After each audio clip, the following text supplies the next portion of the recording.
hours, and that's it. But it's great to be in Minneapolis. I didn't get to actually come here for my first book tour, so this is a treat. And thank you, Majors and Quinn, for having me and for the intro and all that. I see some familiar faces that I am surprised to see. Hi, friend. How are you? My rabbi's here.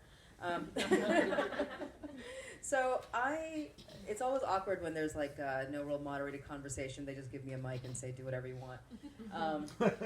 So that's what I'll do. I will start off by, you may come here. There's space. Yes, it's okay. It's fine. It's informal. If you have seats next to you, raise your hand. Yeah.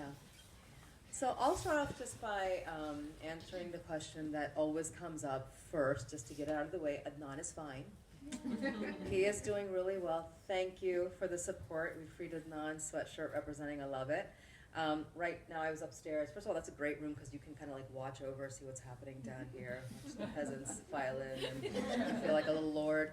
But I was just texting with Adnan, and he's really just learning to use technology, and he's like, Rabia, I just got on this group chat with like 20 other exonerees, and it is a shit show. And I was like, that is how every group chat is. Welcome to the world of not. And he was like screenshotting some of the stuff. I was like, oh, it's bad in there. And people were like, just delete it all, delete it all. I'm like, oh wow, this is you don't want anybody to see this. Anyway, so he's doing great. He's obviously keeping a low profile. That's only going to last so long, but he is going to be starting a job soon, which I'm very excited about, at Georgetown University, and hopefully in the next year. He was part of the prison scholars program they had begun in the prison when he was incarcerated, and he finished 1 year of his bachelor's there, so he'll continue that. He wants to become a lawyer. Hopefully he'll be able to go to Georgetown Law, and he's just like, he lurks on social media. He's there watching stuff.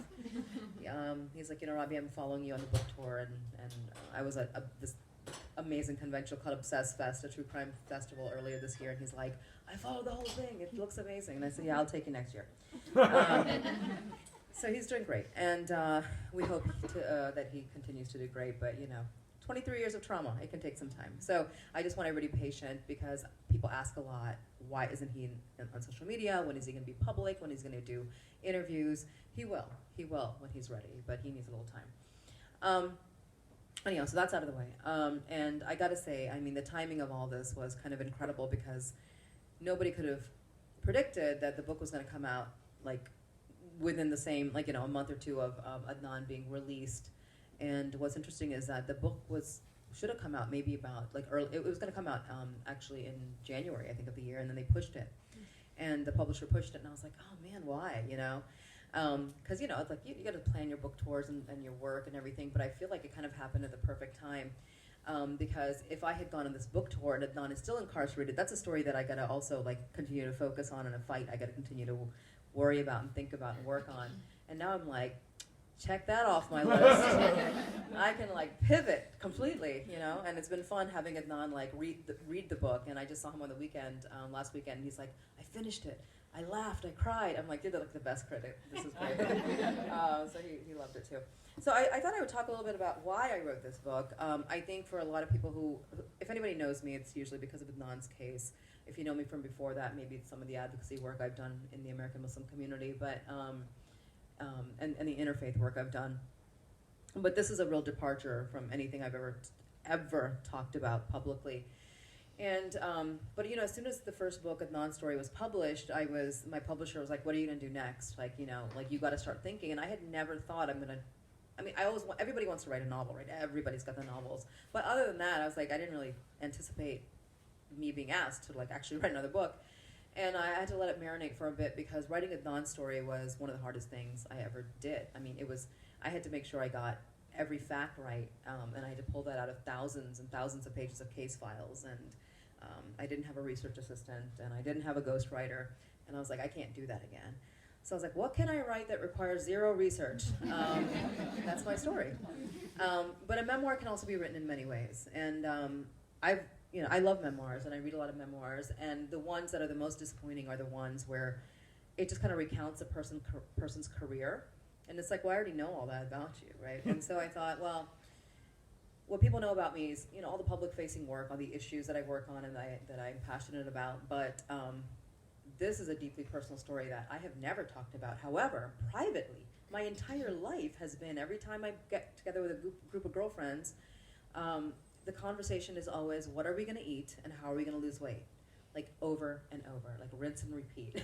I don't care what group of girlfriends it is, I don't care what shape, size they are, like we're always like obsessing about these things.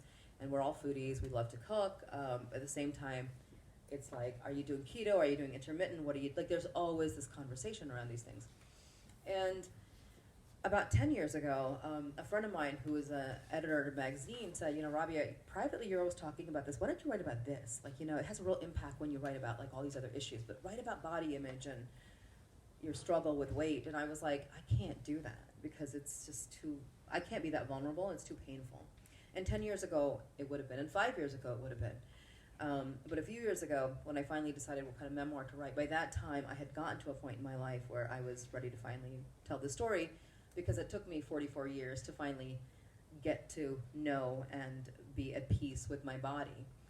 It doesn't mean I love her, but it means I don't hate her anymore, and that's a big win for most people.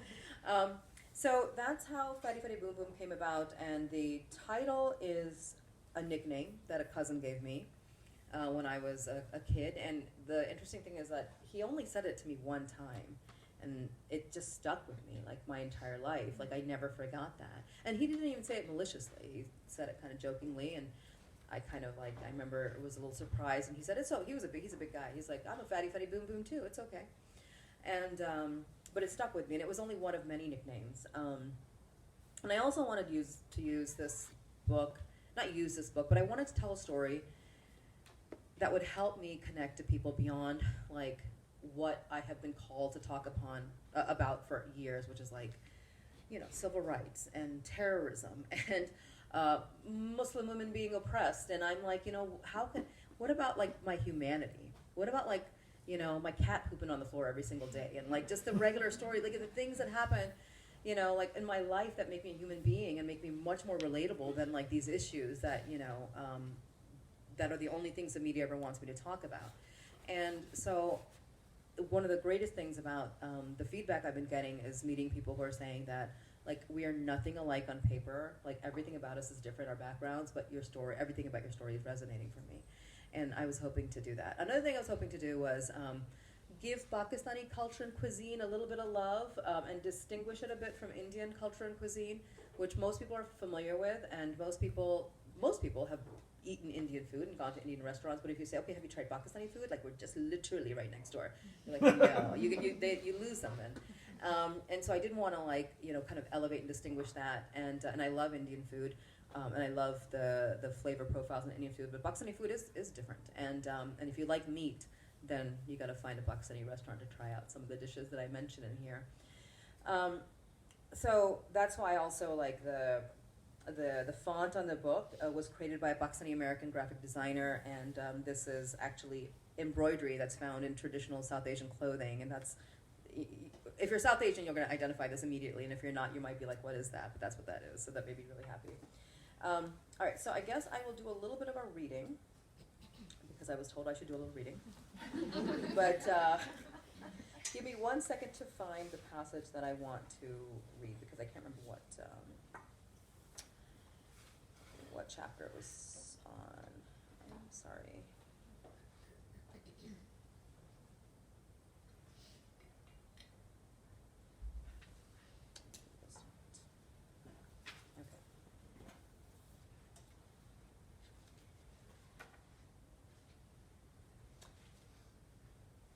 Okay, so the book is written chronologically, literally from the first chapter being when my parents actually meet and I have not yet been conceived. And then it goes on to like, early childhood and middle school, all that, high school, getting married the first time, being in an abusive marriage for 5 years, getting out of that, and really up until like 2 years ago when I finally turned it in. So I'm going to read from the chapters, page 133, and this is around the time, I was in middle school. And in 7th or 8th grade, and I had visited Pakistan a couple years before that. Actually, when I was 11, I had visited Pakistan, and my grandfather, who I called Dada, Abu means father, and Dada I guess means grand, I don't know what that means. Anyway, and he had said to me, he was blind at this time when I met him, but everybody in the family had whispered to him that Rabia's really chubby. Like something's got to be done about her weight. And actually, no, I'm sorry, I wasn't 11, I was younger than that. And so he had kindly, very lovingly, had been giving me advice when I was a kid. He's like, chew every bite 25 times and stick to like lentils and rice, which, by the way, you know, in adulthood, it's like lentils and rice are like death, right? Don't eat carbs. But my grandfather's like, that's good for you, and he was right, because those are complex carbs that our body actually takes time to metabolize. So he had, and this is around the time that my parents were starting to get a little bit concerned about my weight, because in terms of like my marriage prospects, and it was always about that. It didn't matter if I became the Surgeon General of the United States. If I wasn't married, I would have like, it's not that I would have failed, my parents would have felt like they failed, because it's like part of their duties as South Asian parents. So I'm gonna start here and read from here, okay. I never forgot Dadabu's advice to stick to lentils and beans, but maybe he had forgotten to tell me not to eat them poured over mounds of soft steamed white rice. I could easily eat 2 or 3 plates of this ultimate comfort meal, dal chawal, at any one sitting. Those plates made their presence known when one day, as I leaned on the wall of the shower, enjoying a stream of hot water on my shoulders, the wall completely gave away. I fell clean through it, ceramic tiles in a pile both inside and outside the 2-foot hole in the wall. I turned off the water and stood for a few minutes in shock, and then burst into sobs. There was no way to cover this up.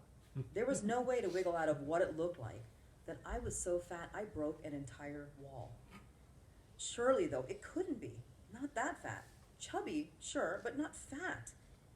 That was a tipping point for Ammi and Abu. Something had to be done. And Ammi and Abu is how I refer to my parents. One day, Abu called me into the living room. Beta, means child. He said tenderly, I will give you $3 for every pound you lose.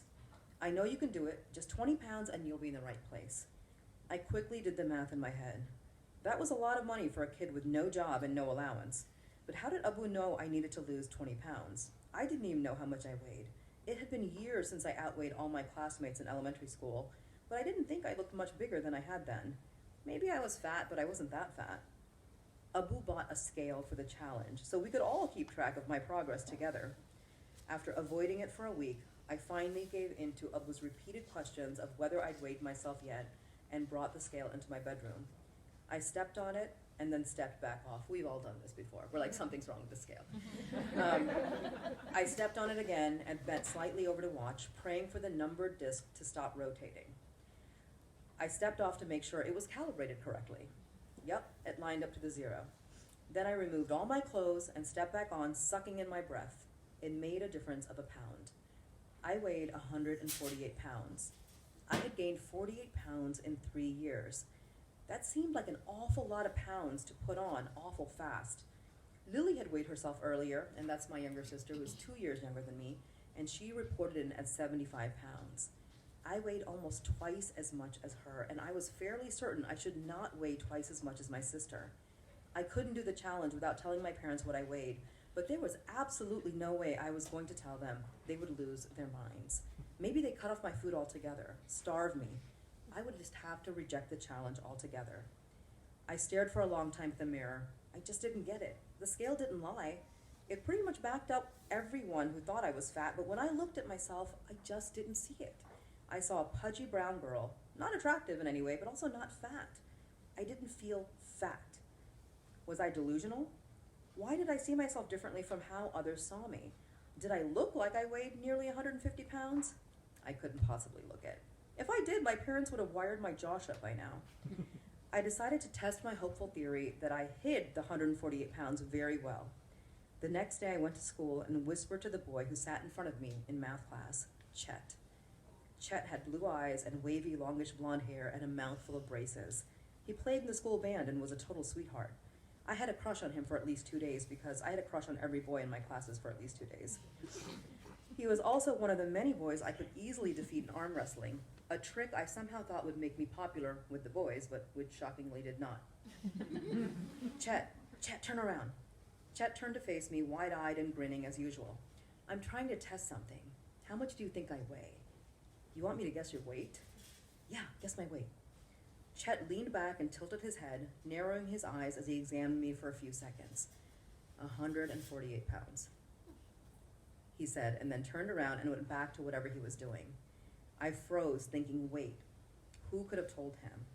But no one could have told him. No one knew how much I weighed except for me. I guess I did look my weight then. All right, I'm gonna stop there. I wonder where Chet is today. He was a cutie. And a very sweet guy. But yeah, he had me pegged at 148 pounds, and I thought I was hiding it so well and that I didn't have a problem. I always had this really strange, it really wasn't until I got to, actually maybe my first marriage, that I actually started internalizing all of the comments and the people's perceptions of me. But growing up, I had like this weird bubble of resilience. And I think part of it was because my parents would say things to me, but like even when my dad offered me $3 a pound, it was so lovingly and sweet. It just kind of like was like water off a duck's back. It was never malicious. And they never took my food away, which was also really interesting. And I didn't realize this until I actually wrote the book, that they were desperate for 15, 20 years for me to lose weight, but at no point did they say I should restrict my eating. They always fed me really well and encouraged me to eat, and I realized the reason for that was because I don't think they realized the connection. Because my parents grew up in Pakistan, eating whatever they wanted. They came here as adults, right? They came here, like my dad was in his 30s, my mom was almost 30. They eating whatever they wanted, and they never gained weight, had a weight problem, had health issues. They did not make the connection between the kinds of foods we were now eating in America, which were mostly convenience, processed, and fast foods, and the fact that their eldest child was like really chubby, and they had put on a lot of weight too. They thought what I needed to do was hula hoop and touch my feet 100 times a day, like do toe touches. Like they thought my problem was I read too much and I just sat too much and I wasn't active. And they never were like, oh, it's all those reams of white bread that we're bringing into this house, and she's eating 3-4 sandwiches a day of that. So I just kind of never took it seriously. You know, I heard it, I'm like, okay, maybe, I don't look so bad. But there's a big difference between that and when people are trying to be hurtful. And that's what I experienced in my first marriage. And that's when I really started internalizing it, and that's when the self-loathing began. And it lasted a very, very long time. It probably lasted up until about probably 4 years ago.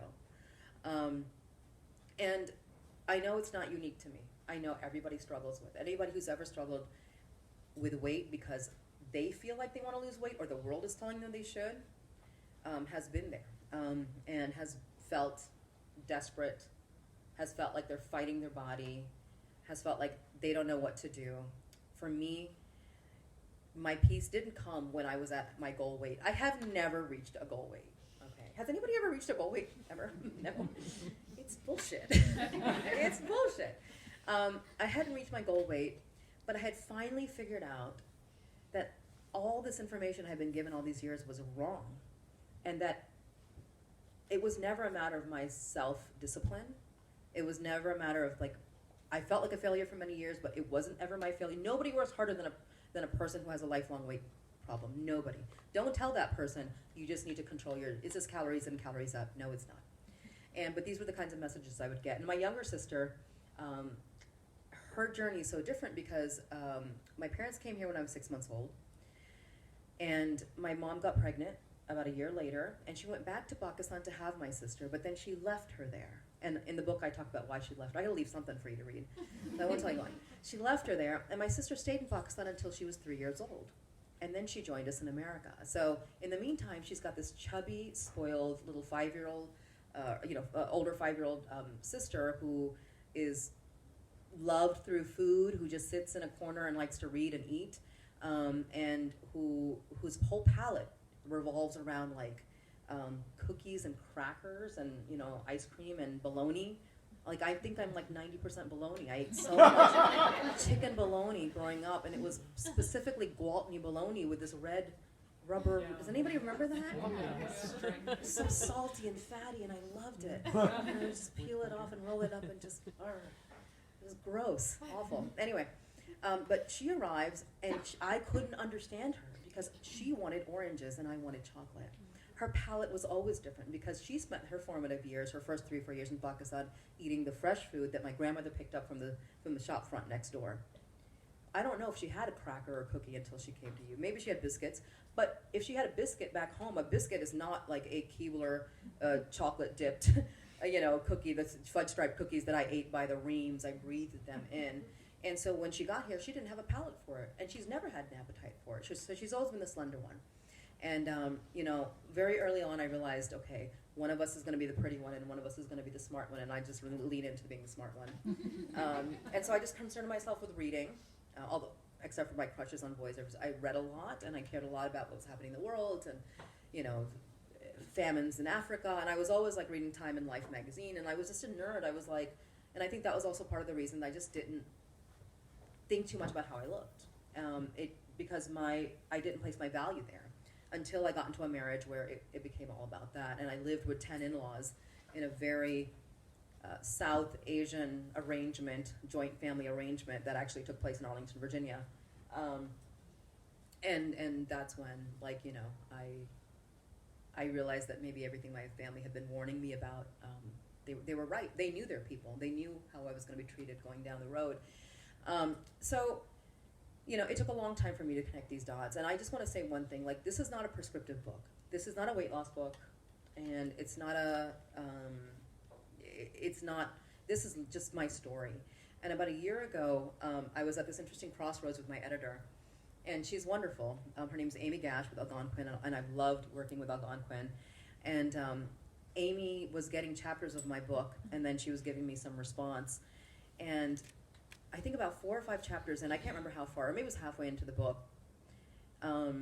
She had read about half of it, but I had finished the book, so I was ready to give her the whole thing. She said, Rabia, I need to have a conversation. And she said, here's the thing, I don't understand this book.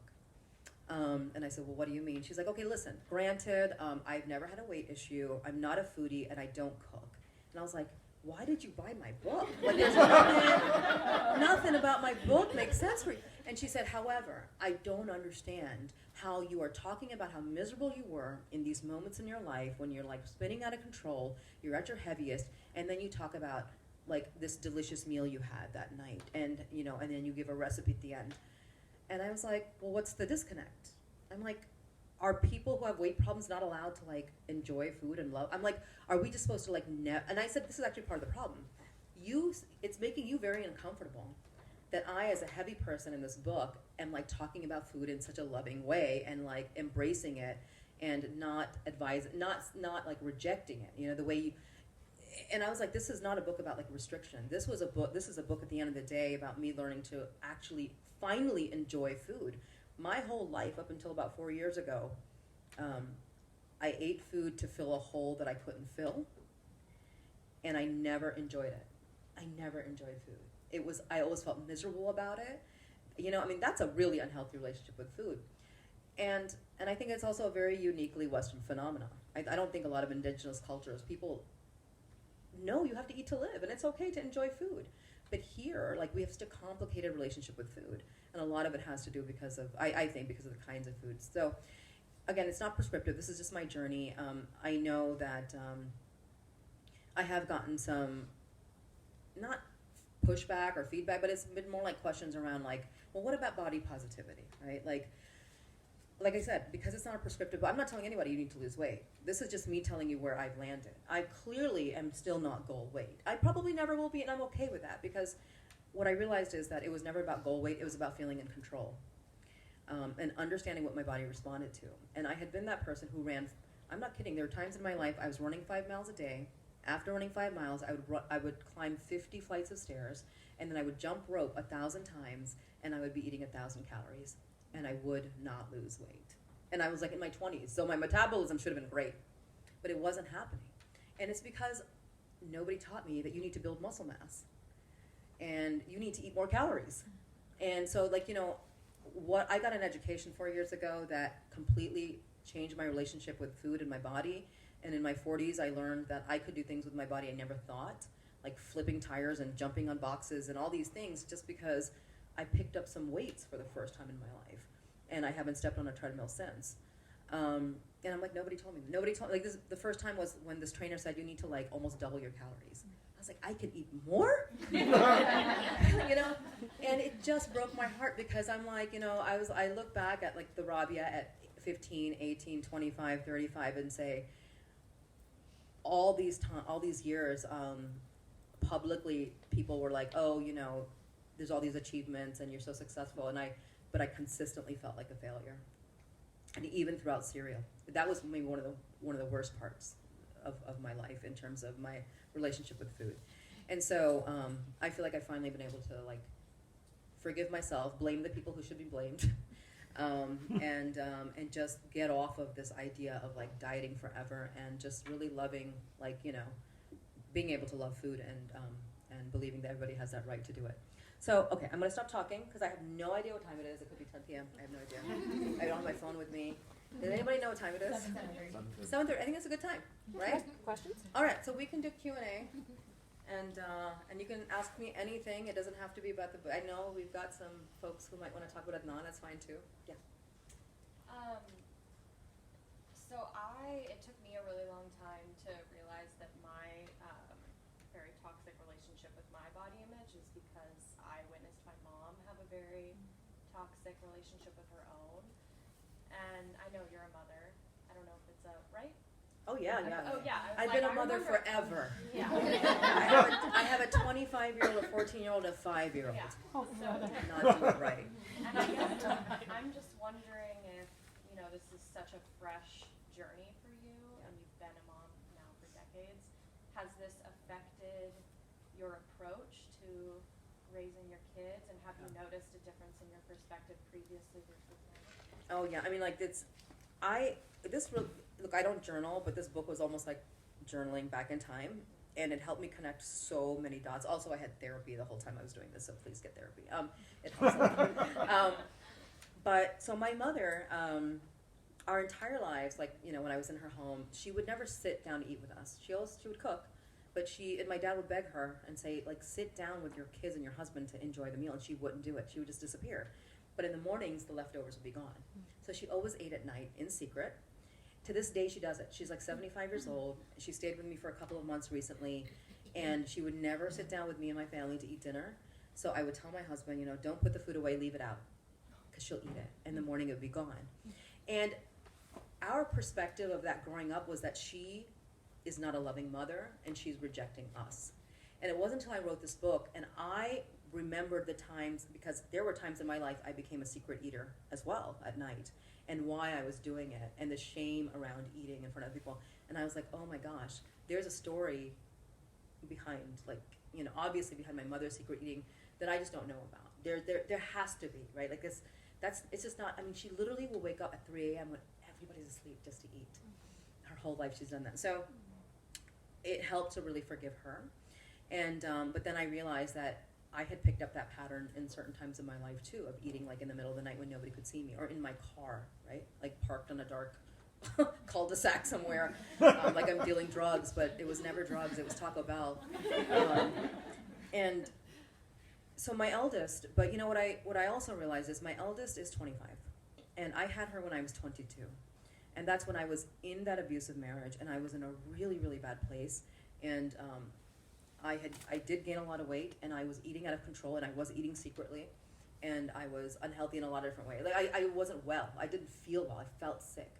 And to this day, my 25-year-old's eating patterns are very much like my eating patterns when I was 22. And as I've noticed that, right, you know, over the years, as you know, she's a teenager, I'm like, eat a vegetable, won't do it, right? Because I wasn't either. I didn't discover salads till my 30s. You know, I spent years trying to encourage her to, like, you know, like eat better, not eat so much processed and fast food. But that's what I lived on, and that's what I fed her then. And I wasn't able to make that connection until, like, literally I wrote this book. And my 13-year-old, oh, well, she's 14 now. My 14-year-old, when I had her in my mid-30s, by that time I had discovered salads and granola and things that maybe were better for me, and a lot of home-cooked foods. And by the time she was 10, she saw her mom going to the gym and strength training. So as soon as she was old enough, she's like, I want to go strength train with you. So she's a cross-country runner who lifts weights and eats a bowl of yogurt every morning for breakfast. Like, she's like, no thank you on the french fries. But it's because she has modeled her behavior on what I was doing in her formative years. And then I have my 5-year-old, and he is built like a tank. He's 5, and he, I mean, no kidding, he weighs about 95 pounds. and he is about a head and maybe a foot and a half taller than other kids in his age group, and he's a big boy. And for a little bit I was like, should I be concerned? Is this a childhood obesity thing? Do I have to worry about?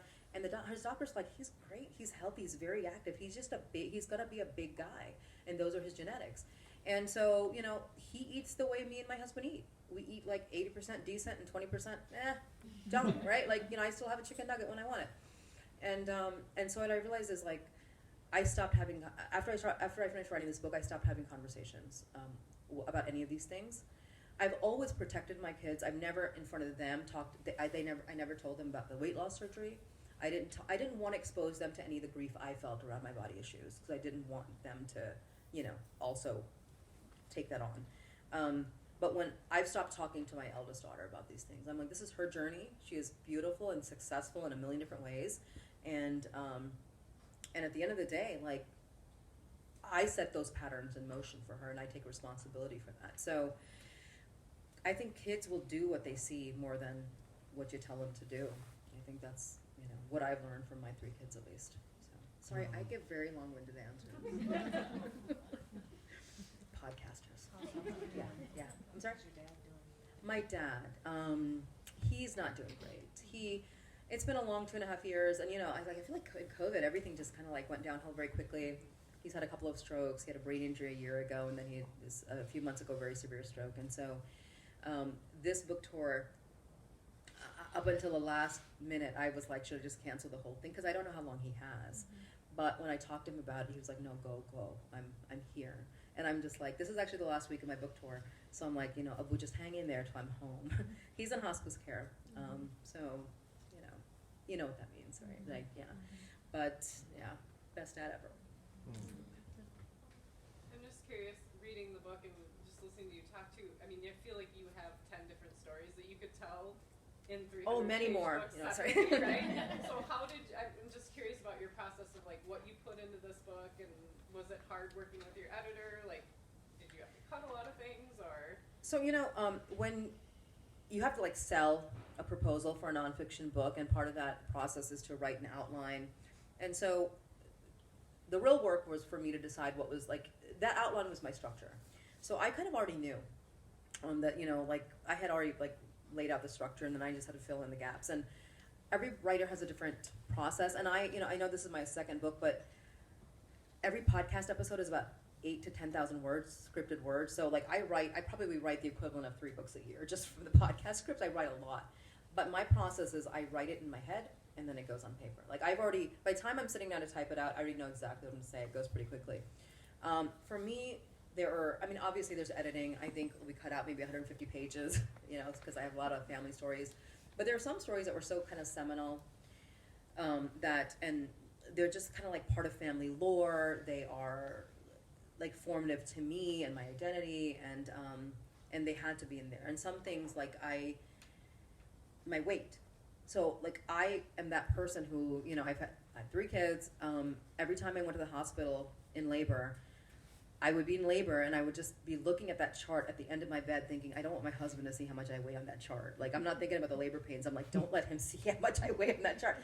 But I was like, I'm going to actually name exactly how much I weighed at different times. But the real interesting fact there is, like, that I remembered those things. Mm-hmm. That I remembered how much I weighed all these points in my life over the span of 44 years.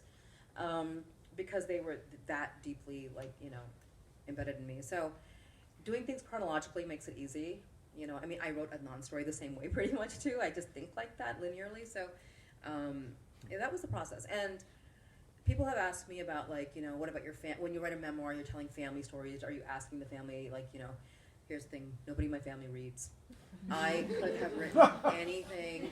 Nobody in my family reads. This past weekend, so Adnan came over. And we had some other, my sister hosted a belated Thanksgiving at her house, and we had a bunch of friends, and a number of them had read the book. And one of them was meeting my sister for the first time, and she's like, oh, you're the Lily from the book. My younger sister's nickname is Lily. And she's like, yeah, I'm her. And she's like, yeah, I read all about you. And she's like, well, what did she say about me in the book? I'm like, you can just read it. It's, you've got an autographed copy on your shelf, but they'll never read it. And the other thing is, like, there's no point in me, almost every story I've told is a story in which I was there. Mm-hmm. Like, I don't want to fact check how, like, my memory, because somebody else experienced it a different way, but my story is how I experienced it. So I took a lot, I'm not saying I took any liberties. These are stories that my family, like, they know. All these things happened, and we've joked and laughed about them for years. So, yeah. Any more questions? Yeah. Is your next book going to be a cookbook? I follow you on Twitter. Oh, no. No, my friends. So the funny thing is, the recipes were a battle with my editor. My editor was like, we're getting rid of all the recipes. Oh, I know. And I originally had it organized, at the end of every chapter there was a recipe that corresponded with that chapter. So if you go to the back of and even if you don't cook, the recipes come with stories, so just read the stories. But so the first recipe is for ghee, which is clarified butter. And my first chapter is all about dairy products, because obviously it's my early years. And so every recipe fit very neatly within, like, something about that, connect to that chapter. So after much battling, she agreed, we're just going to move them to the end, and that was, like, the compromise. The night of the book launch a few weeks ago, and the book launch happened in New York with Chelsea Clinton. It was amazing, and we had dinner afterwards, and my editor at the very end of the night came up, and she's like, can I say something? I said, yeah. She's like, you were right about the recipes. I said, thank you. And she's like, you want to write a cookbook? I said, no. I don't. That's just not my thing. And these recipes were so hard for me because I don't cook like that. I mean, I will never bake because I don't like to measure things. Cooking is like, just throw in whatever, and every time I make the dish, it's going to be a little different. So for me to actually measure things, and my editor was like, and then when I wrote the recipes, it was so painstaking because I'm like, I don't normally do this. She was like, we should send this to a test kitchen. And I was like, but how will they know if it tastes right? Like, they don't know what my food tastes like. That's not going to work. They're like, well, forget it then. People are just going to have to figure it out when they're cooking themselves. But no, I actually had started writing that novel that I always wanted to write. Well, there's a few of them I want to before this book. And I wrote about a third of it. And then I pivoted to this book. And so I'm going to go back to finishing that book. Yeah, hopefully in the next year or so. Yay. Any other questions? Yeah. So, first of all, I just want to say thank you for being a crusader. Oh, you're so sweet. Well, no, I mean, the other day there was some jerk on Twitter said something about a loser, and you're like, yep, well, we all are losers. Right. Yeah, and I'm like, all right. Good. Yes. And then, all the great stuff that you've done for Adnan and the Jewish Muslim community. But, so, what's the best fun to contribute to Adnan? There's Oh, a lot gosh. of those out there, and Yeah. I mean, I'm always wanting to do something like that, but I just don't know which ones are the real deal and that are actually he's gonna see the money. So the question being asked is, what is the best fund to contribute to Adnan for? So I'm very happy to say that we don't need any more donations. Oh, really? Yes. Okay. Thank God. Yes. I mean, you can all clap for that. Yeah. I mean, it has been 23 years of fundraising. I met my current husband. We've been married 17 years. When in 2000, I was at this big Muslim convention, and I was just wandering around the bazaar with like a homemade box that had a poster of Adnan on the front asking for donations. And I raised like $178. And I was just like, because our community had given so much, they just couldn't anymore.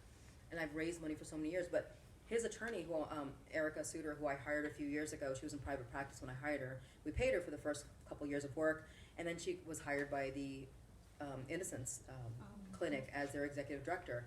And as soon as that happened, the clients are pro bono. They don't pay anything. So we have had a couple of crowdsourcing sites open for years and years.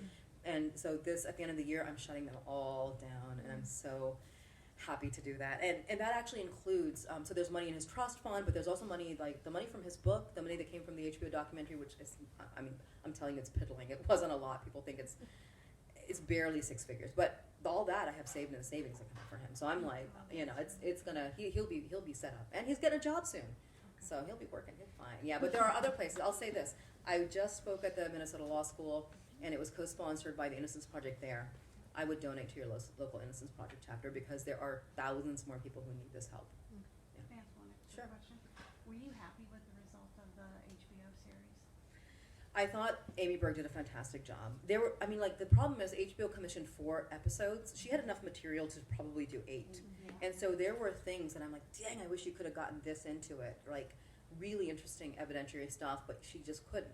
And it doesn't mean it'll never come out. I mean, there's a lot more, for people who are really interested in the case, about the case that we are going to revisit at some point. Maybe Colin Miller and I, who is my colleague in the Innocence work, we might do something around it next year. But there's one more episode coming out because, for the last year, Amy Berg has been working on kind of a finale, because when HBO heard that the state's attorney was joining us in DNA testing and something could happen, and there could be an arrest, and they're like, okay, give us one more episode. So there is one more episode coming out. I think she did a fantastic job because she focused on like evidence. She focused on like, trying to figure out what happened to Haymon Lee versus like, the interesting storytelling aspects of the case. Any other questions? Yeah. Just one more. Oh, one more. We have time for one more question. Over here. Anything? No? I've answered everybody's questions. I talked so much. All right, guys, we're all set then. Thank you so much.